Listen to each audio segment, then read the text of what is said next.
Halo Bray, kembali lagi di Gaptek.id dan di video kali ini gue excited banget nih karena gue baru aja dikirimin sebuah mystery box yang nggak misteri-misteri banget, atau mungkin bisa aja disebut sebagai kotak kebahagiaan kali ya, karena di pojok kanan atas ini udah ada logo Intelnya nih yang menandakan ini adalah Intel Core generasi ke-12 dan juga chipset Z690, yang berarti isi kotak ini udah jelas-jelas adalah motherboard. Yang dimana motherboard Z690 adalah motherboard pertama yang menggunakan memori RAM DDR5. Jadi gue excited banget menyambut platform baru ini. Cuma gue belum tahu motherboard yang kebagian di gue ini apa, dan ini bener-bener di package sama ROG sekeren ini gitu loh. Gue nggak pernah dapet paket yang seniat ini dari ROG. Jadi tanpa perlu basa-basi lagi, mari kita bongkar isi kotak dari ROG ini. Tapi sebelum gue bongkar, paling gue kasih tahu dulu ya, kalau di dalam sini kan udah jelas-jelas pasti ada motherboardnya. Cuma gue juga udah punya memori DDR5-nya, tenang aja. Jadi di dalam sini memang nggak ada RAM-nya. RAM-nya udah gue siapin, yaitu ada dari Team Group, yaitu adalah tim Delta DDR5 6000 MHz. Ini adalah 2x16 GB, jadi 32 GB. CPU-nya gimana bang? CPU-nya tenang aja, CPU-nya juga udah ada Intel Core i9 12900K. Oke, langsung aja kita buka kotaknya. Kira-kira motherboard yang dapat itu motherboard apa? Lalu untuk soket terbaru ini untuk di platform yang menggunakan DDR5 itu seperti apa? Kita lihat aja ya. Karena ini kotaknya tuh gede banget untuk kotak motherboard doang. Jadi gue nggak yakin ini isinya cuma motherboard karena berat banget. Sebenarnya ini harusnya dikletek ya di bagian sininya, tapi gue nggak mau menodai kotaknya. Jadi ini bisa diginiin sebenarnya. Oke. Gila sih, ini menurut gue adalah kotak paling niat untuk reviewer kit ya. Gue belum pernah dapat reviewer kit yang kotaknya tuh seniat ini. Biasanya cuma dikasih packing kayu doang soalnya. Tapi kalian tentu nggak akan mendapatkan kotak seperti ini karena ini bukan kotak untuk dijual retail. Oke, sekarang kita buka. Kayaknya di sini ada dua lapisan. Gue juga belum tahu cara bukanya gimana, tapi kayaknya ini semacam ada pintu yang bisa dibuka. Ini kayaknya agak-agak terbalik ya. Mungkin ini, nah ini semacam pintu dan bisa dibuka seperti ini. Isinya adalah ROG Maximus Z690 Hero Gaming Wi-Fi. Ini Wi-Fi bukan sih? Oh, bukan yang Wi-Fi, tapi apakah udah ada Wi-Fi-nya? Oh, udah ada Wi-Fi-nya, Wi-Fi 6E.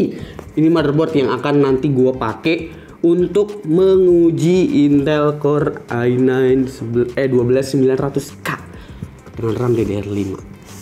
Oke, ini motherboardnya. Habis itu di dalamnya lagi itu ada apa lagi nih? Oh, ini kosong, tapi dia semacam ngasih kayak sesuatu gitu, tapi nggak ada isinya. Gue kira ada sesuatu lagi. Tapi kayaknya ada dua tingkat nih di sini. Kita coba. Oh, ini masih bisa dibuka langsung gini.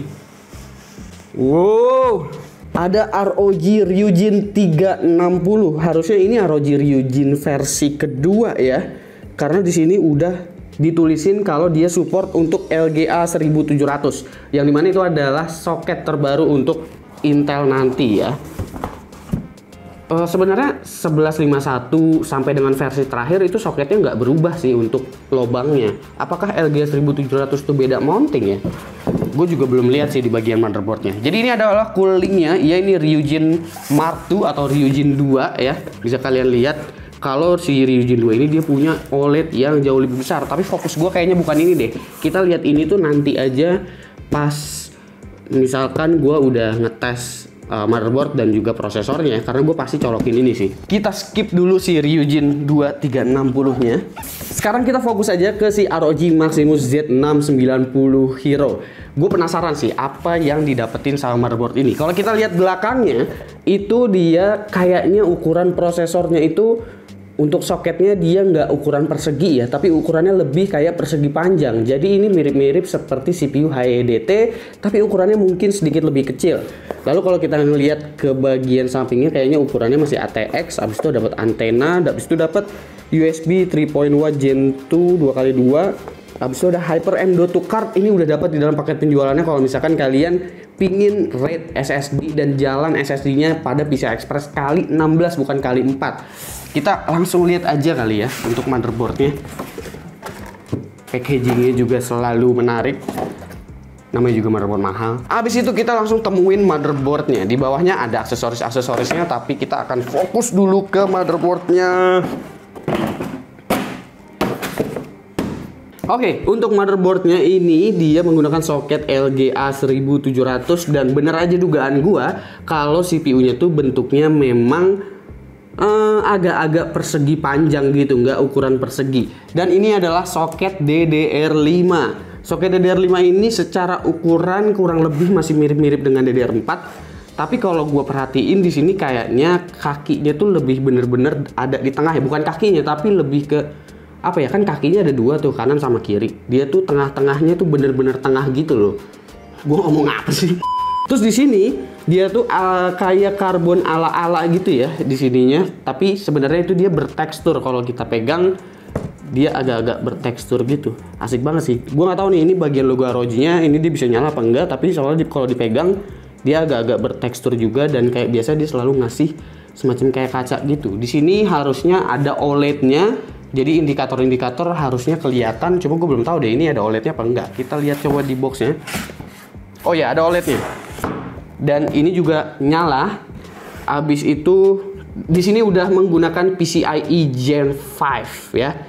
Untuk M.2-nya, abis itu untuk slot PCI Express-nya juga PCIe Gen 5. Meskipun device-nya belum ada, bikin aja dulu. Itulah yang namanya inovasi. Oke, abis itu di sini ada postcode. Habis itu di sini ada start, ada flex key. Habis itu untuk I/O-nya, kita lihat I/O-nya ada apa aja nih. Di sini ada Wi-Fi 6E, ada HDMI, ada untuk Clear CMOS dan juga Clear CMOS dan juga flash BIOS. Habis itu ada 2,5 jilan. USB-nya semua USB 3.2 ya, kecuali USB yang sini ini ada USB 2 juga untuk BIOS dan juga untuk keyboard. Karena nggak terlalu penting juga sih keyboard pakai USB 3.2. Thunderbolt-nya total ada 2 ya, satu lagi itu USB 3.2. Abis itu apa lagi yang mau gue bahas ya? Di sini untuk power CPU-nya dia pakai 2x8 pin untuk powernya. Untuk SATA-nya ada 6 seperti biasa. Udah jarang juga kan yang pakai SATA. Abis itu apanya lagi ya? Belakangnya sih belum ada backplate-nya karena seri Hero tuh belum seri yang paling atas dari ROG ya. Masih ada seri Apex, masih ada seri Formula, masih ada seri Extreme. Jadi ini adalah flagship starter pack kali ya kalau si Maximus Hero ini. Tapi sejauh ini perkembangannya sangat-sangat jauh, bedanya jauh banget dari seri-seri Hero sebelumnya sih. Seperti biasa untuk audio juga ada Supreme FX untuk ROG kali ini. Terus di sini ada apa ya? Di sini kayak semacam ada tombol yang gue juga belum tahu ini tombol apa nih. Gue juga belum ngerti apa. Tapi nanti gue akan tes motherboard ini sih ya. Untuk paket kelengkapannya kita lihat dulu nih paket kelengkapannya ada apa aja.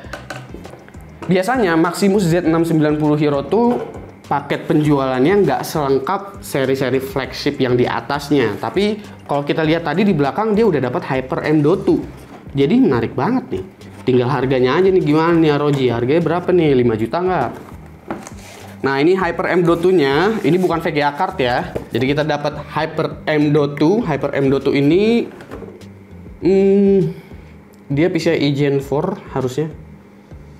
Ya ini udah PCIe Gen 4, jadi kalian bisa rate NVMe Gen 4 tuh sampai totalnya itu ada 2 SSD kayaknya deh. Ya, totalnya ada 2 SSD bisa dimasukin di sini, tapi nanti jalannya bukan kali 4 tapi kali 16. Jadi jauh lebih kenceng. Habis itu kita di sini dapetin flash disk. Nah, flash disk ini isinya adalah driver bawaannya ya. Jadi udah nggak zaman lagi dapat DVD atau dapat CD, dapetnya flash disk. Dan flash disknya di sini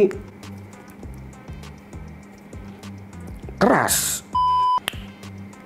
Flash disknya udah USB 3. Lalu ada kartu ucapan di sini, get ready to rock the gaming world with ROG ya. Dan habis itu ada stiker-stikernya. Kayak biasa kita dapat stiker-stiker kalau misalkan beli motherboardnya ROG. Ada stiker buat Imani, ada stiker buat paspor udah nggak ada sekarang ya. Padahal paspor gue pakai ROG tuh. Habis itu dapat strap.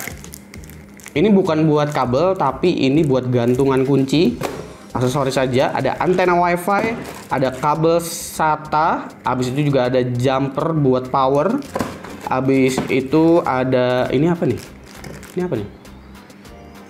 Ada GPU holder yang bentuknya kecil, jadi holdernya itu bisa ngumpet ya, jadi nggak pakai holder yang tiang atau yang panjang banget kayak lempengan-lempengan gitu. Dia udah pakai yang kecil kayak begini, jadi bisa clean kelihatannya. Habis itu di sini ada kabel-kabel apa lagi nih? Ada kabel-kabel RGB. Habis itu ada lock nut buat M.2. Habis itu juga ada baut buat M.2. Udah segitu aja. Seperti dugaan gua, memang nggak sebanyak seri yang di atasnya kalau misalkan Maximus Hero, tapi gue excited banget karena kali ini Maximus Hero dapat Hyper M.2, yang dimana Hyper M.2 ini harganya juga udah gila-gilaan banget harganya kalau misalkan belinya terpisah.